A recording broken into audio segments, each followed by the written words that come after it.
السلام علیکم تے نمستے.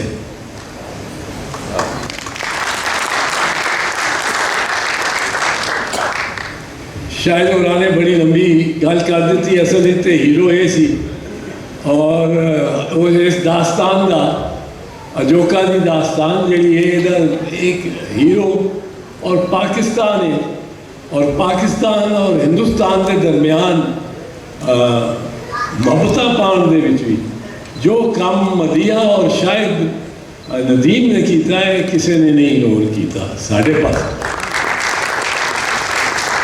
بڑے دوست بڑے رہنے اور انہوں نے کیتا. میں ایک چونکہ آپ نے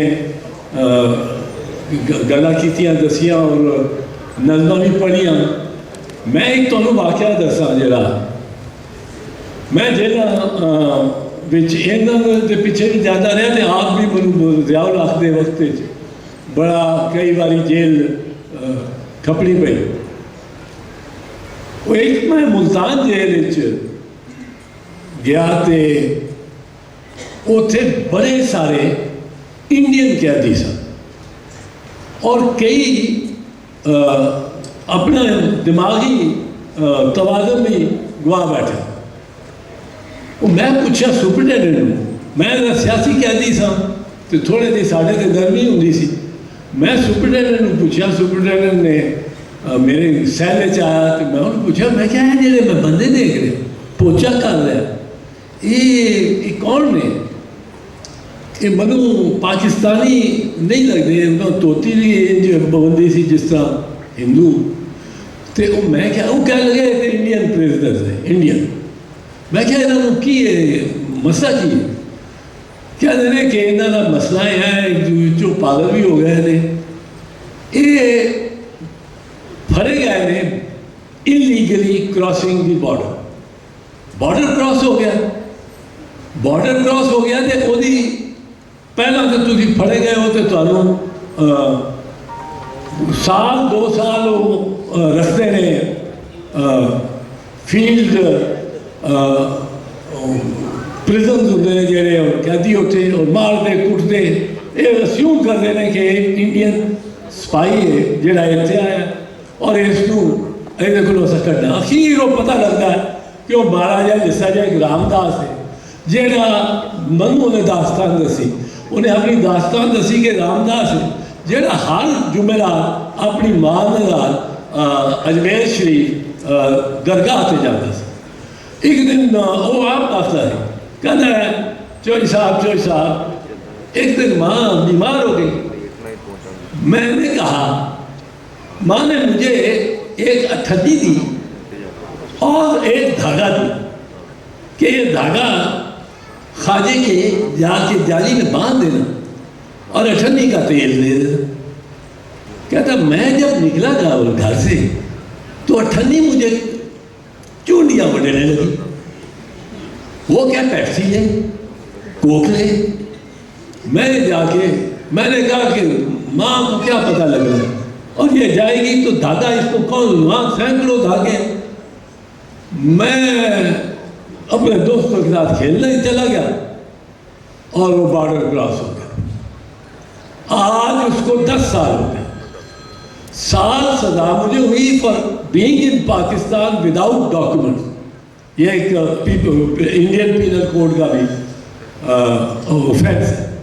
وہ کہنا میں 10 سال ہو گئے مجھے یہاں اور یہ مجھے تو بڑی.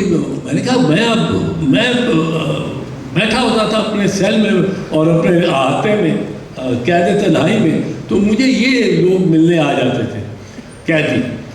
اب مجھے کیا ہر دفعہ کہے چوئی صاحب خواجہ بڑا ڈاٹا خواجہ بڑا ڈاٹا. میں تو خواجہ بڑا ڈاٹا کیا خواجہ بڑا ڈاٹا. دیکھو مجھے اس نے ایک چھوٹی سی غلطی پہ کتنی سزا دے دی. اور وہ میرے ساتھ قیدی. اب وہ کہہ کہ اب میں جاؤں گا نا, اب اگر گیا تو میں سیدھا خواجے کی طرف جاؤں گا. ماں کا بعد میں پتہ کروں 40 دن کاٹوں گا خواجے کے بعد پھر میں کوئی اور کسی کو ڈھونڈوں گا. اب میں نے اس کو کہا مجھے یہ وہ کہے کہ بڑا ڈر ہے. میں نے سپرنٹینڈنٹ کو سے بات کی, میں نے کہا ان کو آپ رہا کیوں نہیں کرتے؟ انہوں نے کہا جی دیکھیں یہ پاکستان ہے, یہ گیٹ سے اس کے میں باہر نکالتا ہوں جیل میں تو پھر پاکستان, یہ پھر وہی فینس ہو گیا. یہ تو اگر یہاں سے اڑے سیدھا اوپر جائے, سیدھا ہندوستان کی طرف جائے اور ادھر اتر جائے تو مجھے کوئی اعتراض نہیں, کیونکہ یہ انلیگل ڈیٹینشن ہے. میں نے کہا انلیگل ڈیٹینشن ہے, 1 سال سزا ہوئی, 10 سال سے اس کو رکھا. اس طرح سے کوئی ایک اور سی بوٹا, وہ بوٹا سیالکوٹ کے بارڈر سے کھیتیا سی, یعنی کپڑا سمگل کرتا سی, ادھر ادھر دا ادھر اتوں کوئی لانگ جانیاں سن, ادھر کوئی جڑا کپڑا ہندوستان میں بہتر بننا آتا سی وہ ادھر آتا سی, پاکستان ہی تے محمد بوٹا بن جاتا سی. انڈیا کشمیر جانا سی, جموں وال جانا سی تو وہ بوٹا سنگھ بن جانا سی. اور وہ جیل دیا انج ہوتا کہ جیل باہر ایک دیوار ہے وڈی کوٹ موقع, وہ اندر بہت دیوار ہیں اور سیکشن نے ایک وشکار چکر ہوتا ہے تو کیک دے پیسز کی طرح وہ بیرکس دیا جگہ ہوتی ہیں, اور وہ ایک چکر چو تسی سارے قیدیاں نے سارا علاقہ دیکھ سکتے اور وہ انہوں نے سیل کا. ہوں وہ بوٹا وہ ایک میرے نال دی بیرک راتی جنگل نہ لگ کے یہ سوز نال گانا گانا سی, یہ سوز نال یا وہ گانا سی ہیر, یا وہ گانا سی گھنگرو کی طرح بجتا ہی رہا.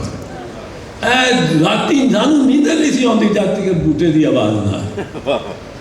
لو جی بوٹے نو بھی 12-14 سال ہو گئے. ہوں میں انہوں نے بڑی کوشش کرتا رہا, میری انہوں نے بڑی خدمت کی تھی. بوٹے نے بھی وہ کٹتے سن آ کے بڑا, انہوں نے میں 2-4 بسکٹ دے دیتا تھا, لنچ تے وقت دوپہری ہوتا سی میں بلا لیتا تھا اپنے نال پا کے, تھوڑا روٹی دے دیتی 1-2 منو جنہیں ملتی آ کے منو کروں جو خوراک ہو گئی تھی تو میں زیادہ دے دینا. وہ بڑے میرے متقل سن, میں بھی انہوں واسطے بڑا انس رکھتا تھا. ہوں اتفاق یہ ہوا, میں رہا ہو گیا تو 6 سال رہائی تو بعد میں پاکستان دا پرائم منسٹر بے نظیر بھٹو شہید نال میں وزیر داخلہ ہو گیا. میں جب وزیر داخلہ ہوا پہلے دن ہی میں اپنے دفتر جانے ہوں, میں پرائیویٹ سیکٹری کے کمرے دے گلی سی لنگ کے میرا کمرہ سی وہ باہر ہی ہوتا سی. انہوں میں آخیا اے 2 نام لکھ, یہ 2 نام لکھ, یہ پتہ کرا کتنے دے. انہوں میں کہا جیل پتہ کراؤ. وہ میں انہوں کا پتہ کرا کے میں انہوں نے گل بات نہیں کی تھی, میں پتہ کرا لیا. وہ بوٹا سکھر جیل سی, ٹرانسفر کو دیا رہی سن, تے اٹک جیل سی رام داس. ہوں میں انہوں یہاں قیدیاں بڑی بری ہوتی سی, کیونکہ کوئی ملاقات بھی کرن نہیں سی ہوتا, کوئی رشتہ دار نہیں سی پاکستان, کوئی پیروی کرن نہ کرنی, اور مشقت نہ کو سب تو پیری لیندے سے. یہی حالت سی پاکستان دے قیدی جڑے ادھر سڑے گیا, سارے قیدیاں نال بھی نہیں ضرورت. ہوں شاید جی میں انٹیریئر منسٹر ہوا, میں جاننے ہی اور کیا کہ ایک تو اب 2 بندے کو کیٹ کرو اور انہوں نے منو دسو کہ انہوں نے صحت مند صحت ٹھیک ہے. دوسرا میں اپنے سیکٹری کو کیا کہ اسی ایکسچینج کر, اور تسی اج تو شروع کر دو, I want to exchange prisoners with India. اور ذرا تازہ ساری گورنمنٹ سی, اور ذرا زیادہ سیکرٹریز محتاط ہوتے ہیں اور کرتے ہیں. وہ سیکرٹری صاحب نے کیتا ایک پورا, and after 3-4 days he reported کہ کوئی 2000 قیدی پاکستانی ہوتے ہیں تو کوئی 2000 ہی انڈین. میں کیا ایکسچینج نہ کرو, کہنا جی وہ کہنے نے گل بات کر سکتے ہیں پر وہ منو کہنے جوڑا نہیں کی. इस दौरान मैं दिल्ली जाना पै गया। दिल्ली जाना पिया।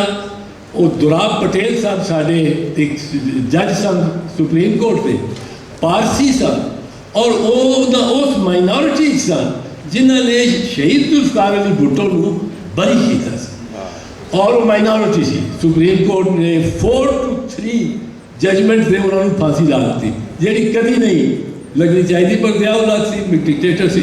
हुण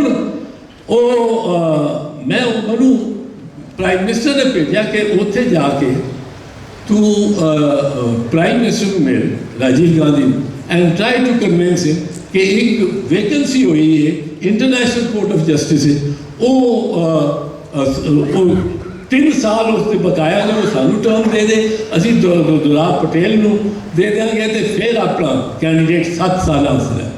मैं गया, वो ना हो सकिया क्योंकि प्राइम मिनिस्टर राजीव गांधी ने मुझे कहा मैं अपने चीफ जस्टिस ने गल कर बैठा, कह बैठा, so I can we will throw me out, he is looking forward to that 7 year. वो ना हो सकिया, पर I met up with Buta Singh.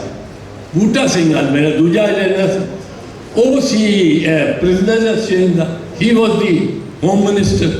हूँ मैं उन्होंने बूटा सिंह मिलिया, मैं उन्होंने कहा जी है साढ़े कोल बंदे ने, तुहाडे कोल बंदे ने, तो ये एक्सचेंज कर ली। बूटा सिंह ने उन्होंने अपने होम सैकटरी को बुलाया, वो गुंजे ही ब्यूरोक्रेसी दोवें पासे। उन्होंने ये कहा कि जी ये सानू प्रॉब्लम है सिक्योरिटी की, तुहाडे बंदे असी साढ़े बंदे वापस जेड़े आएंगे वो कितने तुसा उन्होंने कोई जसूसी तो ना ला। खैर मैं बड़ा उन्होंने बहस की थी, पर डिसअपॉइंटेड आया। वापस आया तो फिर मैं उन्होंने जारी रखी।